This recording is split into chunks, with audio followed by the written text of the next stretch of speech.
Hey, welcome back to Stil'rs Chalk Talk here on Fox Sports Net Wheeling, Pittsburgh. I'm your host, Randy the Tank Tantlinger. You can call me Tank. Here every Saturday morning, 10 a.m. to 11. My co-host, former NFL quarterback, Mike McMahon. Yeah, Mike played for the Lions and Eagles. He's all wrapped up, calling the offenses up there at North Catholic in Pittsburgh. They had a game against Trinity last night. I don't know how they done. Don't know. Because I'm recording this show on Friday. So let's keep it real, baby. Anyway, Mike will be joining us in a couple weeks, and it'll be interesting to get his perspective on the state of the Steelers. All right. Horrible, sucky win against the Jaguars. I don't even know what to tell you. It looked like a Matt Canada offense. It stunk like a Matt Canada offense. Everything that could have gone wrong against the Jags went. We're getting field goals called back because somebody's over the line of scrimmage. Oh my God, it's the Jaguars that are over the line of scrimmage. But we're still going to take the field goal away from you, Stil'rs. Even though the Jaguars were over the line of scrimmage. We hate everything black and gold. Final score, Jaguars 20. Chris Boswell 3. Matt Canada 7 equals 10. We lose. Now look, the Jaguars game, we looked like what we looked like. You know. It's unbelievable with Matt Canada. And again, I know we won against the Titans 2016. The offense looked much improved. This is the best the offense has looked in 2 seasons. In 2 seasons. Now, if you listen to the show, let's just go through Matt Canada's inaccuracies up until last night. Jet sweep, jet sweep, jet sweep. I get confused. I got brain freeze. Run jet sweep. What an idiot. It took him all last season and 7 games to figure out that George Pickens will catch anything you throw at him. It took Matt Canada that long to figure out that Pickens is a weapon. Now, it seems as if every other defensive team in the league knows Pickens is a weapon. It finally has dawned on Matt Canada. Yeah, he's pretty good. He'll catch anything I throw at him. Finally throwing some slants to Pickens, using him correctly. He's finally figured out that he can't get Najee to the outside. Now again, 18 games last year. We're 5-3. That's 8 games. 7 minus last night. 18, 19, 20, 200, 200, 425. Took Matt Canada 25 games to figure out you can't run Najee to the outside. Did you see Najee last night? Hitting the A gap, B gap, got a touchdown. I've been telling you that forever. Matt, I'm an idiot Canada. It took him 20-some games to figure out you can't get Najee to the outside. And he's with him every day. What a moron.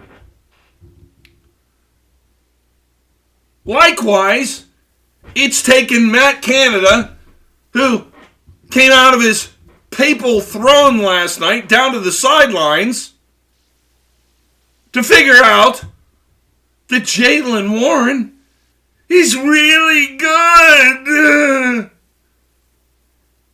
Yeah, you knew it last year, Steelers Nation. You knew it last year. You knew Jaylen Warren was good last year.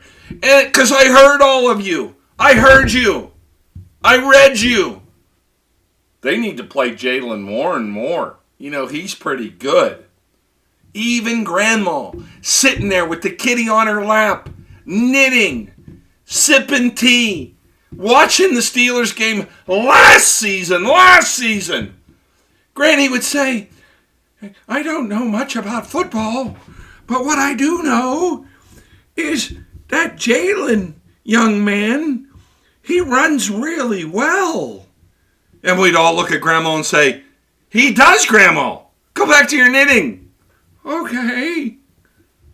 Even Grandma knew that Jalen Warren was a good running back last season. But it's taken Todd Haley 20-some games to figure out that he's got a great 1-2 punch with Najee and Warren.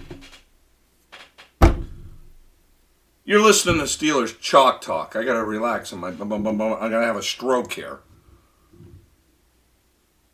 It has taken 20 games for Matt Canada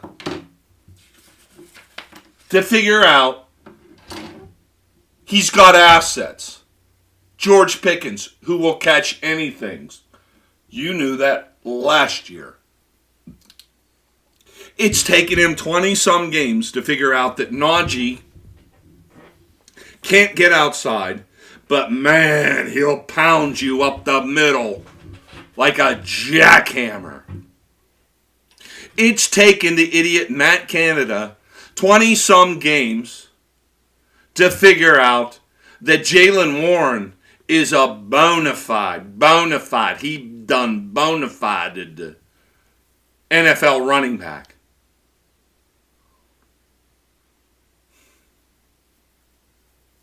He still hasn't figured out, when he's healthy, that your tight end, Pat Freiermuth, is on par with the guy down in Kansas, Kelsey, and the guy out in San Francisco, Kittle, that he will catch whatever you want. He hadn't figured that out. I know Freiermuth's hurt right now. I know he's hurt. But I'm talking about the 20-some game experience here. Canada hasn't figured out that yet.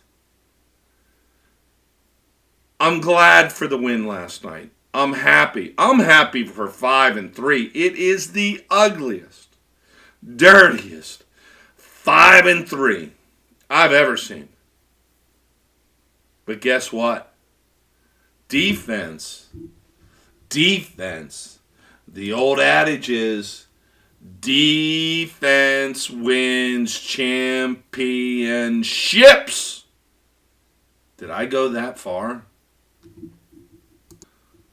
All right. I want to throw it to Mike Tomlin after the game last night and listen to his assessment. And for you guys that weren't able to hear it, went to work on Friday, Tomlin gave a decent assessment. He was forthright for once about what happened. All right, that's Coach Mike Tomlin after the victory against the tall man of Tennessee on Thursday night. All right, some adjustments that were made offensively last night. If you listen to the show, I've been screaming for weeks that Broderick Jones either needs to be played at right guard or right tackle. Somebody finally got their head out of their third point of contact last night. I don't know if Chuks Okafor was hurt or whatever the deal was. I still don't know. I watched Broderick Jones. I've rewatched the tapes. You have a right tackle now. You now have a right tackle. I saw some moron who doesn't know nothing about football the day they made the announcement. That is the dumbest thing I ever heard. You now have a right tackle. Chuks ain't coming back in. Ain't gonna happen. Thank goodness. Two things from Broderick Jones' performance. Go watch the videotape. He had two things that Chuks never has had. Number one for Broderick Jones. He got the feet. What was that Bangles song from the 80s? He got the feet. We got the beat. Well, Broderick Jones got the feet. You got to be able to move, man. You know, okay, TJ Watt's lined up across from you. Could you imagine what those practices looked like? TJ Watt on Chuks Okafor? That would be like T.J. Watt beating up on an 8th grade football player. You got to have feet. You got to be able to move to block T.J. Watt. There's your litmus test. Broderick Jones moved his feet on Thursday. I know he had the call being downfield, but there were 3 other linemen with him downfield too. He gets an A+ in my book. He moves his feet. Wonderful. Here's the other thing, too. If you ever watched any of our videos on Facebook or YouTube with Stil'rs Chalk Talk with Mike McMahon, the Florida quarterback, and I've gone twice through some blocking expos. You got to use your hands. Pop those defensive players. Pop, pop, pop. My friend Tunch Ilkin used to call it the Tunch Punch. Punch you right in the chest with those 2 hands. Throw you off your defensive game. Broderick Jones had his feet going. Broderick Jones had his hands going last night. All right, we're down to the end of this segment. When we get back, we're going to talk some more poodle trimming. You guys love poodles, don't you?